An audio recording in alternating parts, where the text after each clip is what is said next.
Şora Яшьләр көненә бәйле булса да, велоюрышта теләгән һәркем катнашты. Кеше саны шактый күп иде. Район үзәгенең Тукай урта мәктәбеннән мәсәлән 100дән артык катнашучы теркәлде. Үзебезнең Габдулла Тукай исемендәге Мөслим урта мәктәбеннән укучылар, әтиәниләр, укытучылар коллективы килде. Барысы бергә 100дән 110га якын без инде коллективны җыялдык. Әлеге чараларда без бик теләп катнашабыз. Менә былтыр велогаилә номинациясендә җиңү яуладык. Һәм шуңа менә бик рәхмәтлебез андый конкурслар оештырган өчен. Балалар велосипедны үз итә. Шуңа күрә алар да мондый чарада катнашмый калмады. Я первый раз участвую. Люблю кататься на велике по паркам. Бәйрәмдә катнашучыларны район башлыгы урынбасары Азат Әхмәтҗанов котлады. Безнең инде яшебез күпме булса да, без инде күңелләребездә 18 яшьлек барыбызда.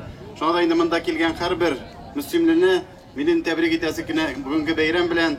Һәм инде сөендерә менә сезнең белән балаларыгыз, һәм инде кичкенә безнең мөслимнәр килгәне, чөнки инде алар безнең үрнәктә үзләре дә тәрбияләнәләр. Велоюрыш Мөслим йөрәге скверыннан старт алды. Велосипедчылар Пушкин, Гагарин яшьләр урамнары аша кояшлы ык ял зонасына төшеп, янәдән старт алган җиргә кайтты. Велосипедчылар үткән урамнарны районның полиция бүлеге хезмәткәрләре саклап торды.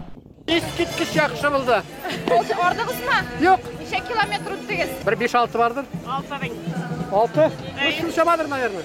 Күңелле булдымы соң? Искиткеч әйбәт булды. Узышмадык, үзебезнең хотлар барып кайттык. Булай көн сайын йөрим. Ordығызмы менә шу ярышта? Юк, рәхәт.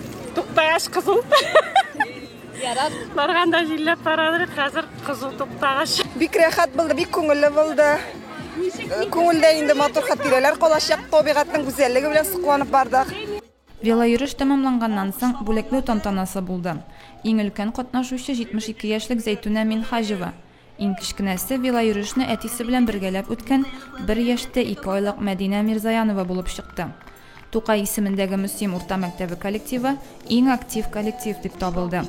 Иң спорт сөюче гаилә Рамил Мирзаханов гаиләсе. Рушат Латыйповның велосипеды иң экзотик велосипед исемен алды. Соңыннан Мөслим йөрәге скверында 20 мең яратучы яшьләр концерт куйды. Ләйсән Сабирова, Динар Минхаҗев, Мөслим телевидениесе.